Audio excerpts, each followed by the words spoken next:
Hello and welcome to Your United Way. My name is Ashley Wright and I'm your host for today's show, and I'm also the Executive Director for the United Way here in Paducah and McCracken County. Every year, thousands of people in our community are helped by United Way partner agencies. In fact, last year, over 17,000 individuals who are McCracken County citizens received help from these agencies. We are delighted this year to have brought on 2 new partner agencies, and today we're going to spend some time talking to those agency representatives. We're delighted to have Terrye Peeler, who is with Ladies Living Free, here to talk with us a little bit about your program. Thank you for being with us, Terrye. Thank you. Now, there's probably some viewers out there who are not familiar with Ladies Living Free, so can you tell us a little bit about the program? Yes, Ladies Living Free is the women's division of Paducah Lifeline Ministries, and we first opened our doors in May of 2007.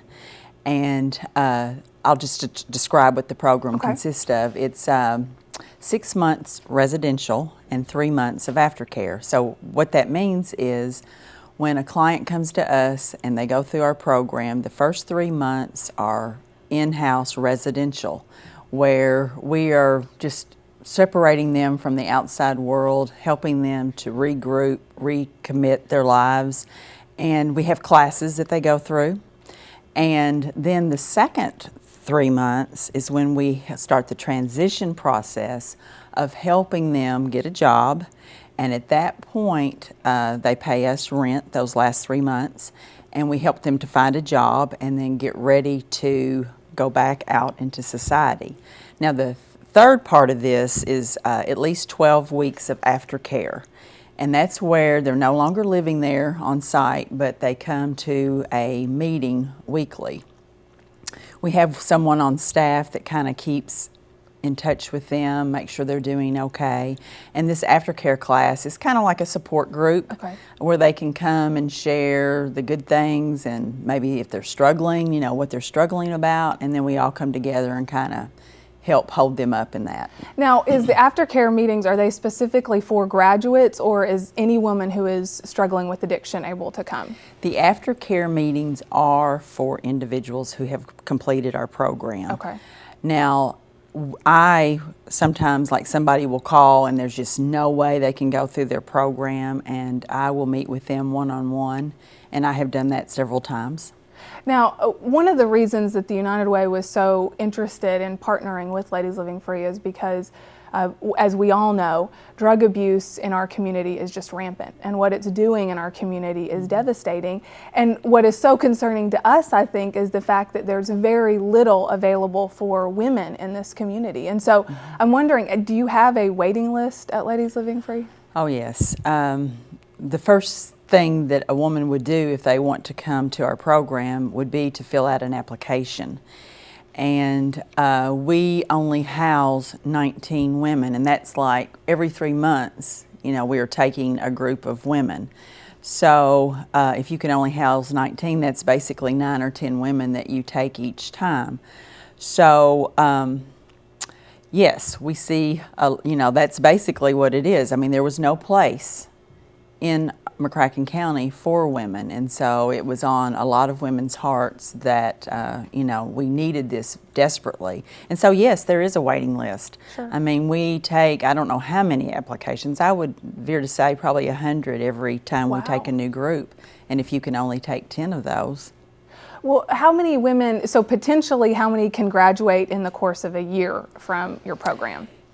Typically it's about 40 women, because every 3 months we're taking a new group, then that next group moves on. But if you do the math, it's 10 women that could reasonably, you know, go through our program. Now, that doesn't mean that it's 40, because for whatever reason, if a lady is not court ordered by the court system to stay there, then she can voluntarily, you know, she can leave voluntarily. So it may, like, we start out with a group of 10 and we only end up with 5 or 6. Now, you talked about court ordered. How many of the women who are coming through your program have issues with legal issues stemming from their addictions? When we first looked at starting this, we went to McCracken County Jail and were able to get a night where we go in on Thursday nights to McCracken County Jail, because we knew that that was our clientele. But I am amazed at how many women that come to us are not in jail. I'd say it's probably 50-50. Wow. You know, people that are at home trying to do what they're supposed to do, but having a drug or alcohol situation. And then finally, you know, the family says you're going to have to get help or else. So, you know, those type women come to us as well. One of the things that I know women often struggle with is getting back on their feet, not just from struggling with addictions, but just in general, when they've financially been wiped out for whatever reasons, getting back on your feet can really be a barrier. Why is it so difficult for women who are coming out of a program like Ladies Living Free to get back into housing and get jobs? Well, a lot of our women have felonies, and if you have a felon, it's just really difficult to get a job. And I think why it's so difficult for women rather than, I mean, it's difficult for men too, but men can do physical labor, Right. construction, so that's a whole arena that's really not available to women. Although I do know a couple of women that have gone through our program that hang sheetrock, you know, Right. they do that. But it's just difficult. I mean, it's a very minute, you know, group of businesses that will hire these women. And so if they've got families, I mean, it's difficult. A lot of girls that have come to us have lost their children, and so they have to go through the process of, you know, I'm doing good now, help me get my kids back. And so we walk with them through that as well, going to the court system and, you know, speaking on their behalf and, you know, getting in front of the judge or the attorneys and, you know, saying that these girls are not alone, that we are there to help them. One of the things that the United Way does now is we fund programs, not just agencies as a whole. So what the United Way is doing for Ladies Living Free is funding their transitional living program. Can you talk a little bit about what that program specifically is doing for these women? Yes, we are really excited about this program. We found just right off the bat that, okay, we can help them while they're here, but the bigger task is helping them when they leave, because in our establishment there's boundaries and they're safe and they don't have to worry about where the food's coming from and all those kind of things. But as they get ready to go back into life, I mean, it's difficult. I've heard a lot of girls say how they're just scared of the thought of going back because they find that they've changed, but their surroundings, their families, their friends usually haven't changed. And so to throw them back into that, it's tough.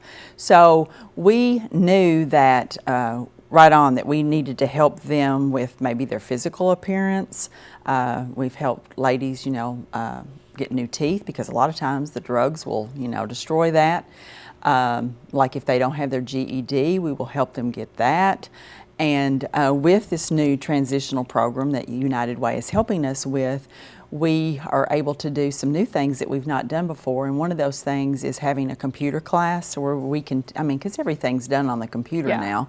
And so teach them how to go on and maybe fill out resumes, teach them how to dress for success. Maybe when the girls, you know, we got them a job, they're working that, but they're having trouble with trying to find a house to live in. So we help them go through that process. There's just so many different things that in transition that you have to help them with. And we are not, you know, once they leave, we tell them we will always be a partner with you if you will allow us. You know, we want to help you through the good times and the bad times. And it is a difficult thing for them a lot of times. If they don't have their children and going through that process, I mean, all those things we're trying to help them with. What does a successful graduate of Ladies Living Free look like? Well, there's been so many good stories and then there's been some relapses, but most of the time when people ask me, you know, what's your percentage rate or those kind of things, and I go back to the very first group that we had, and there is a woman that when she came to us, we were just amazed that she even got out of jail to be able to come and stay with us. I mean, that was a miracle in itself. And she is doing wonderful. She got a job with a store here in town, and that store branched out to Murray. and they transferred her to Murray because really that's the area that she was from. And now she is a manager at this store. I mean, she's got her kids, her husband. They're doing fantastic. Wonderful. Yes, they're doing great. And we have a woman that went through our second group of women who now works for us, and she's doing fabulous. I mean, she's gotten her kids back. She's remarried. I mean, the girls look up to her because she's walked where they've walked. Mm-hmm. And so there's a lot of success stories that we have seen. What if someone right now is listening and is, they're really struggling with an addiction, or they know somebody in their life that is struggling with an addiction? How can they even reach out to Ladies Living Free to find out if they can participate in your program? They need to call us. I mean, the phone number is in the book, but I mean, I'm sure that you'll give that today, or I can give it right now. Go ahead and give it. It's now. 448-0961, and that would take them directly to Ladies Living Free. If you leave a message and you don't hear back in a day or so, call back. But we can help them by either seeing if they would be a candidate to go through our program, or I can meet with them one-on-one, either way. But everybody knows somebody, and a lot of times we know a lot of somebodies Mm-hmm. that have drug and alcohol addictions. I know, in our mind, we have this idea that a drug addict is under some bridge shooting up, and so it's easy to kind of push them to the side because most of us don't necessarily know people like that. Right. But the reality is that they're sitting next to you at work and next to you at church and all around us. Yes, they are. And it's such a huge problem in this community, and we're so grateful for the work that you all are doing. As you look forward, I'm sure that there are needs that you have at Ladies Living Free that some of our viewers would love to help meet those needs. So can you tell us a little bit about what someone can do if they want to help the work that you all are doing?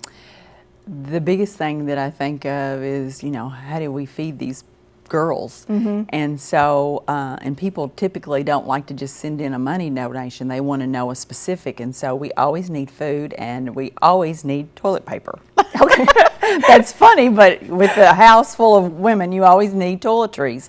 So, the toilet paper, like paper plates, paper towels, those are things that are easy to buy, but we will never not take those needs. And as far as food, it's meat and vegetables and canned goods and all the things that it would take. I mean, the women prepare their food, and we've got some amazing cooks that come through there. But I mean, when you're preparing that much food, 3 meals a day pretty much, for that many women, you need a lot of food. The other thing is, we have different projects. And, if you were to call up and say, I want to help, what are y'all doing right now? Like right now, we were taking up money, for our driveway. It was just a mess, and so we're working on that.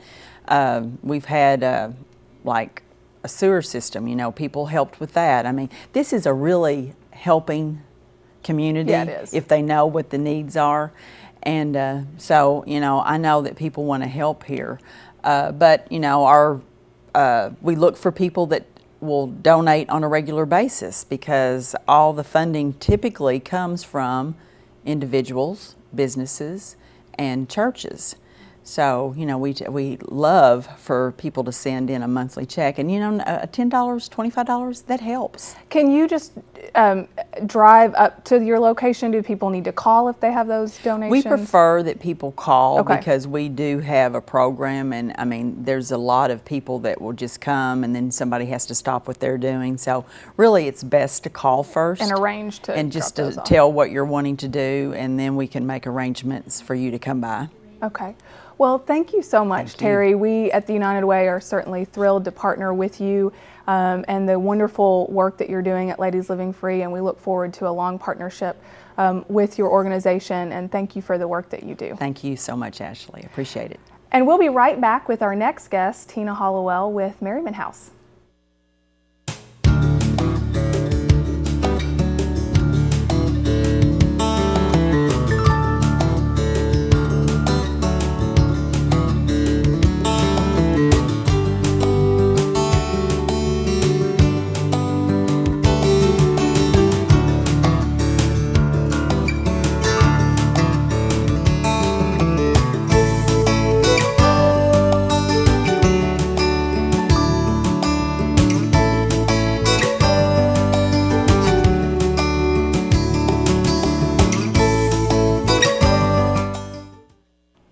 Hello and welcome back. Thank you for joining us. Today we are talking about our new partner agencies, and we have with us Tina Hollowell, who's the Assistant Director at the Merryman House Domestic Crisis Center here in Paducah. Thank you for being with us today, Tina.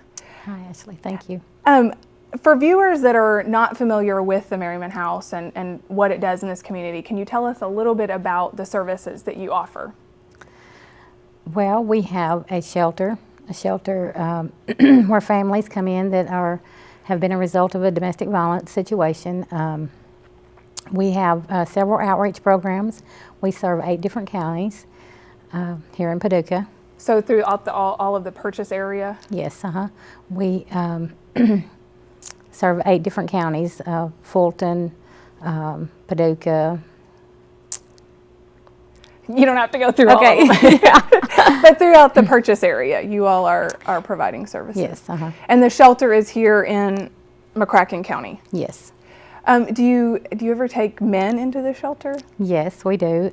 Sometimes if we are full with the women, we will make arrangements for the men to stay in other shelters or in other areas.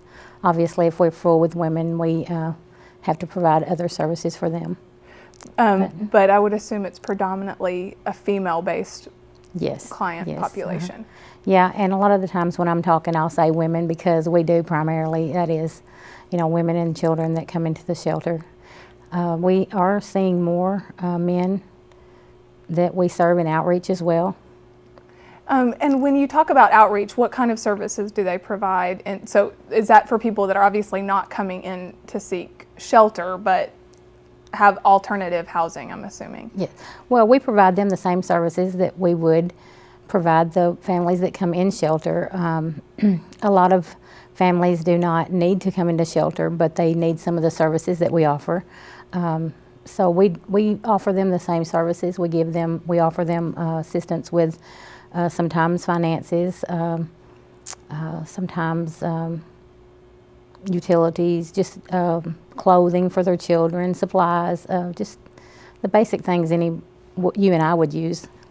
Do they also work with victims that are going through the court process? Yes, we have advocates that go into the court with them. We have advocates that will actually help them fill out EPOs. So they kind of walk them through the entire process from? Yes. Okay. Yeah, we just recently started actually being able to sit down and fill out EPOs with them. And what are EPOs? It's an emergency protective order. Okay. And someone would get that if they are in fear for their safety? Yes, an emergency protective order is good for 14 days. Person can come in and can file for an EPO, and that keeps the person that they're afraid of away from them. They're not supposed to come within 500 feet of them. Okay. And then that's something just to protect them on an emergency basis. Okay. Now, they will be able to go back in 14 days. The judge will give them a date to when themselves and the person that they are afraid of will go before the judge, and then they will talk to them about turning it into a domestic violence order. And is that more permanent? Yes, that could be they can grant them a DVO for 1 to 3 years. Have you seen an increase in the number of people seeking shelter at Merryman House over the past year? Well, actually, we were talking this week, and it seems like it's kind of, especially with the children, it's kind of the same. It's staying kind of, which is good. For most people who are watching, they probably have no idea what it's like to be in a shelter. So can you kind of talk about what an average day is? I'm sure you're going to say there's probably not an average day, but what does that look like in a shelter for victims of domestic violence? Well, in our shelter right now, it's, there are no private rooms, but it basically the same thing that happens at your house every day, only you multiply. You have 30 people in the shelter sometimes, women and children that get up in the morning. They get their children off to school, then they, start doing the things that they need to take care of. We have We have an advocacy team there at the shelter that works with them in order, to get them child care. We have transportation, different things the basic things. A lot of times the women come into the shelter, they leave their homes with nothing. Nothing, not just the clothes that they have on, and their children as well. So the first thing they have to start doing is getting their children enrolled in school, start looking for services. That's something that we help them with. And do you help them with housing and getting them kind of back on their feet once they've been through? Yes, we have housing advocates, a housing advocate at the shelter now that makes them aware of the different resources, the different programs that are available.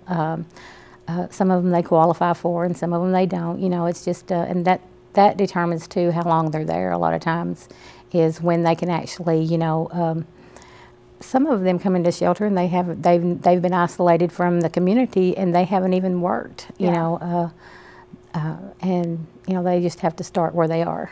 I think every family comes in a different circumstance. You just have to meet them where they are and just start from there and go with them. And you probably see people, like you said, in all different circumstances, people that have been completely isolated all the way to people who are probably working full time and in some ways self-sufficient.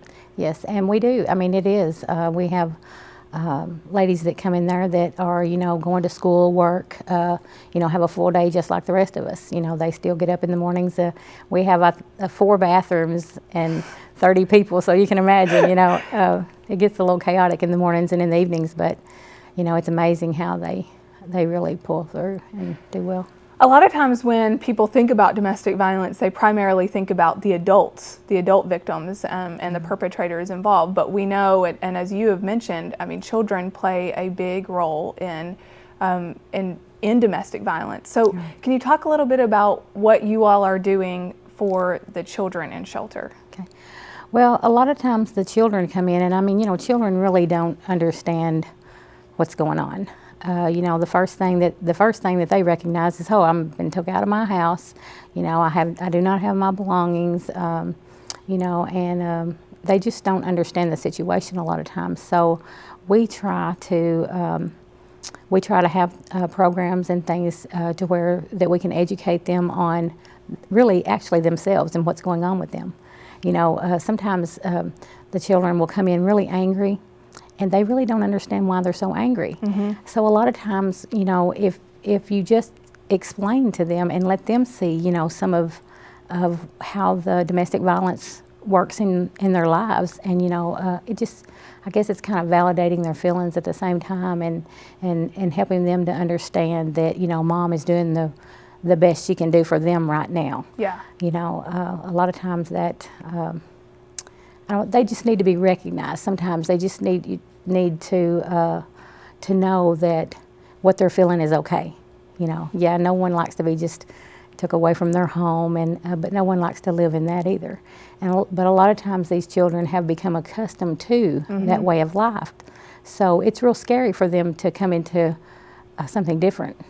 The United Way is again very excited to help support your child advocacy program at Merryman House, and one of the things that we know from working with the Merryman House is that children who grow up in those kind of environments are more likely to either be violent in relationships or be the victims of violence in relationships. So why is it so important that we step in right now when they're children? Why is it so important that the community understands why you all need support for this particular program? Well, we are hoping, with the help of you all, United Way, and several other grants, we are hoping to have a full-time youth advocate. And that person's responsibility would be to actually be the child's go-to. Like, we have an advocate for the adults now that the mother can go and talk to them, share what they need, their needs, their goals, and we want to offer the same thing for the child. We have groups and activities for the child now to teach those things and teach them safety and stuff like that. But we wanted an actual advocate that could be their go-to. And because, you know, a lot of times, some of the children that we've seen come through the shelter already, a lot of times just that little bit of attention, that little bit of knowledge, you know, can just change their whole direction, you know, and, you know, a lot of times, I was just thinking about one of the children that came through, that came in was so angry. And, you know, through some of the exercises, and it's almost like, you know, how whenever you find out something you haven't known and you just, Light it's like bulb that goes light off, goes yeah. off, yeah. In a child, you can see that, just, you know, and it's like, you know, with this one young man come in, he was having a really hard time in school, and you could tell he really wanted to, but he had so much other stuff going on that he just didn't. Well, he started seeing a counselor, of course, and just started interacting in the groups, and the lady that was doing the groups just kept commenting on how he was. At first he was a little villain, you know, just he would tear everything up and throw it away. By the time he left, I think they were there for like 3.5 months. By the time he left, they sent his report card home. He was making straight A's. That's wonderful. And he was just a joy to be around. I mean, you know, it was just the basics. Having the stability. Yes, the stability of, you know, and it was kind of sad when he left because, you know, but at the same time it was really rewarding. Sure. Yeah, Tina, we're so grateful for the work that you all do in this community, and I know we're almost out of time, but I'm sure there are people who are listening who need your services and who don't know the first step. So if someone's listening and they either want to reach out to you all for help, or perhaps they want to donate or help contribute to the work you're doing, where can they call? Well, one thing I wanted to say is we can't do it without the community. The community is a great support and have been with us. I have given them the 800 number. Okay. He was going to show that, that you all can call. So they can contact that number. Yes. Okay. And what else did you say? That's it. Okay. And we're actually just about out of time, but thank you so much, Tina. We appreciate your work. And Thank you. thank you again for joining us for Your United Way. We look forward to seeing you back here at our next episode.